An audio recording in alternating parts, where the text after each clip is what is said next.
Joining me is our senior NBA insider, Shams Charania. Okay, Shams, I'm told you got some breaking news in the NBA. Let the people know. BC, this is our first blockbuster of trade deadline week. Jaren Jackson Jr., the two-time All-Star with the Memphis Grizzlies, former Defensive Player of the Year award winner. He is being traded to the Utah Jazz for a package that includes Walter Clayton Jr., the former collegiate star at Florida, some veteran players, but most importantly, 3 first-round draft picks. And for Utah, this represents a major swing now. They're going to team up Jaren Jackson Jr. with Lauri Markkanen, Keontae George, who's been a breakout star this year, Walker Kessler. This is a deep team that they've got building there.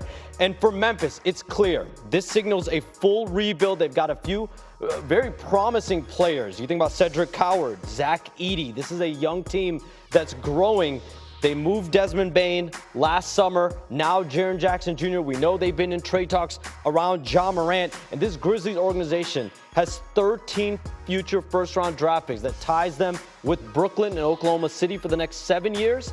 And they also, in this process, created the largest trade exception in NBA history at $28.8 million, which gives them some flexibility over the next year. But this is a massive deal for Utah. We're starting to see them now. Danny Ainge, Ryan Smith, their owner, and co. This is a big move for the Jazz. Okay, so now let's go back to Memphis, because all we've heard really out of Memphis was Ja Morant. What does this mean for Ja Morant and him being traded? The Grizzlies' conversations around Ja Morant and entertaining offers is continuing around the league. There's multiple teams with interest in Ja Morant. We've seen with Desmond Bane, and now with Jaren Jackson Jr., this is a Grizzlies organization that is prioritizing their young core.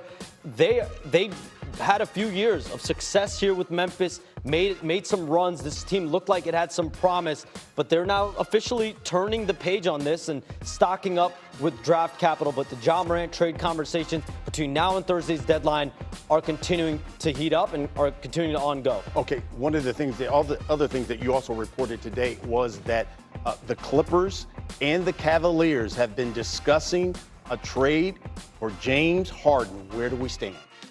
The Clippers and James Harden continue today to work on a resolution, a trade for him out of L.A. And the team that has come up with the most serious interest as of right now is the Cleveland Cavaliers swap between Harden and Garland. And the reason why this is even a thing, because the Clippers, they would love to kind of keep it status quo right now, but James Harden has a mutual option in his contract for next season. And so it gives sides the ability to sit down and see what's the future. And next season, a contract beyond next season is not promised for James Harden in LA. And so there's an unlikelihood there. So is there a beneficial path forward for both sides where the Clippers in this instance could get a young player like Darius Garland, and James Harden could land with a team where he might have a longer-term future and also compete for a championship in the Eastern Conference with Donovan Mitchell, with Evan Mobley. I'm told James Harden wants to go compete for a championship. That's what he views.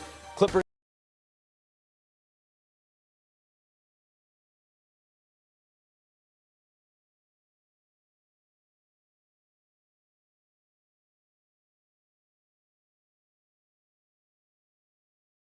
This Clippers team obviously has come on strong the last couple months, this last month or so, but they're still a play-in team. James Harden wants to compete for a championship. This is very fluid today and tomorrow and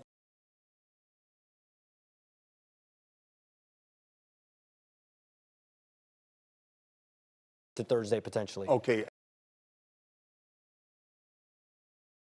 State Warriors, they could take a player-centric deal that has a blue-chip young player with the Timberwolves. They could also get a little bit of both with the Miami Heat or the New York Knicks. Which path do you go down, and do the Bucks just decide we'll take this into the offseason if our price point is not Thursday? There's risk and reward with all that, though. In the offseason, Giannis will have 1 year left on his deal. That means for a player of that caliber, he's going to have a lot of say-so, be able to dictate a lot when it comes to his future. So there's a lot that the Bucks and their officials are sifting through today and tomorrow. Again, the NBA trade deadline is Thursday. If any more news breaks within the hour, Shams is here. He will deliver it for us. Okay, we have some breaking news as the trade deadline approaches in the NBA. The Jazz have landed Jaren Jackson Jr. from the Grizzlies, with Memphis landing 3 future first-round picks in the process. That's according to multiple reports. Also going to Utah, John Conchar, Jock Landale, and Vince Williams Jr. Now the Grizzlies are getting 2025 first-round pick Walter Clayton Jr., Kyle Anderson, Taylor Hendricks, and George Niang. But the real prize in Memphis are the 3 first-rounders, giving the Grizzlies a 13 first-round selection over the next 7 seasons. All right, so let's break down what this all means as we're just getting started in terms of things we might see as that trade deadline is approaching. We have Sam Quinn and Ashley Nicole Moss. Jaren Jackson Jr., he is going to Utah. Ashley, your initial reaction when this news came down? Well, Utah took me by surprise. But taking that out of the equation, I mean, when you look at this trade and what Jaren Jackson Jackson Jr. went for, you have to wonder with the name Giannis floating around, if Jaren Jackson Jr. goes for 3 first-round picks, Milwaukee is going to want the house for Giannis. They just completely reset this trade market.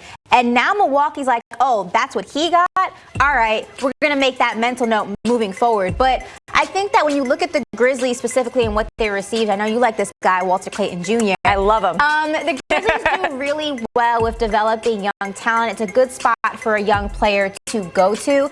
I don't know. I'd be curious to see what Jaren Jackson Jr. feels about going to Utah. But I will say this. I don't hate what they have. Now, the real question is now, because, and I'll let Sam kind of dive into this a little bit more, the Grizzlies created a massive amount in trade exception money, like almost $29 million. You have to wonder, you moved one part of your young core in Triple J. Now you're starting to wonder, all right, is Ja Morant the next domino to fall? It may be a selling fire in Memphis right now. Yeah, that trade exception is the biggest trade exception in the NBA by a mile. It was $18 million before this. Now the Grizzlies looking around $29 million to trade with now at the deadline. I like this for both sides. Like Ashley said, the Grizzlies, one of the best draft and develop teams in the NBA. You give them 13 first-round picks over 7 years. They're not only going to draft good players, I think they're going to be aggressive on draft night. We saw last year they trade up from 16 to 11, get Cedric Coward. That pick, it looks like a home run right now. I think having this extra ammunition is going to give them the tools they need to go target the guys they like and rebuild this thing slowly and properly. As far as Utah goes, it feels a little bit aggressive given where they are in the standings.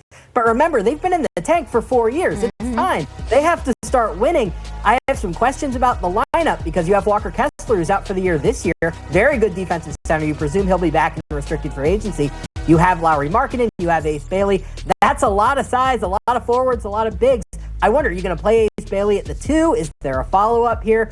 But with Keontae George breaking out at point guard, they have a great young coach in Will Hardy. They have a top 8 protected pick. They owe the Thunder. My big question for the rest of the year for the Jazz, are you going to be able to lose enough games with Jaren Jackson on your team that you're going to be able to keep that pick and not hand the Thunder the number 9 overall pick?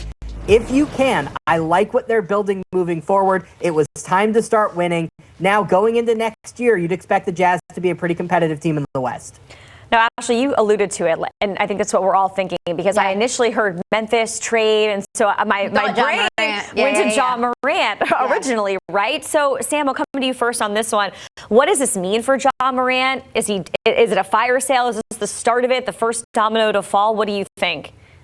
If they can trade Ja Morant, I suspect they will. The problem that we've had throughout this entire trade deadline cycle, there is not a lot of interest for small guards. I think that's especially true of Ja Morant because he's not a three-point shooter. He's not a defender. He's a tricky fit on most teams because he has to have the ball in his hands all the time. And if he's not getting to the basket at an elite rate anymore, I'm not sure what the value proposition of having Ja Morant on a max contract looks like. If there is a trade out there, even if it's something like the Trae Young trade where they were getting, just a cap dump, it was Corey Kispert and expiring money in C.J. McCollum, I think the Grizzlies would take it. They've gotten enough value for Jaren Jackson and for Desmond Bane over the summer that I don't think they need to pretend that the league is all that interested in trading for Ja Morant. Get him off of the team, focus on the tank, develop these young guys, and just turn the page on this era of Grizzlies basketball. Yeah, I agree. I think that the course has run its course, with Ja Morant in Memphis. And I think we've been talking about this for a while, and it's very unfortunate because when you think about the Memphis Grizzlies, at one point we were talking about them becoming the next face or one of the faces of the Western Conference in the changing of the guard. One thing has led into another. If it's not off the court activities, it's the injuries to Ja Morant, which is a direct domino effect to the rest of the team. But you make a trade like this, there's a lot of potential for the future. I have a hard time believing that future is going to include Ja Morant because, again, like Sam's saying, you have so much opportunity to kind of start from scratch. And the Memphis Grizzlies are an organization that can do it. They have done it. They did it with Ja Morant. They did it with Jaren Jackson Jr. and Desmond Bane when they were all together. So this is not something that is abnormal for them. I just don't see with what they have and what they're able to create with what they have. I don't see a future in where Ja Morant falls into that. So the real question is where can you trade him to? Yeah. That's going to be the thing that we're watching over the next few days. But I just don't see a world where you're going to mesh the old with the new. I think that the Grizzlies made this move and are going to continue making moves that allow them to kind of start fresh. Okay, and whenever we get a trade, we got to grade it, right? So Jaren Jackson Jr. going to Utah, Memphis getting 3 first-round picks in the process. Ashley, grade it for both sides. I'm going to go with a B just because obviously Utah still has a lot to prove. On paper, there's a lot of promise with what they have and what they'll be able to look like down the road. But we're still talking about the Utah Jazz, and in the Western Conference, they're a non-factor. They have been a non-factor. And I think from a developmental standpoint, the Grizzlies got a lot. And if what they're looking to do and what it looks like they're looking to do is restart, this is a great opportunity for them to do just that. So I'm only giving it a B because the Utah Jazz are still not going to be competitive. It's not going to be an immediate impact. And there's still a lot of other things that have to fall into place to make sure they're in the position to be just that next season. Okay. Yeah, for Utah, I'm thinking of B. It's a risk, right? It's just hard to get talented all-star players like Jaren Jackson to come to Utah, so you have to pay a substantial draft package to get guys like that. They want to win next year. I think they're going to go into next season probably not one of the favorites in the West, obviously. We're talking about a lottery team, but a team that has a lot more upside, a lot of room to grow.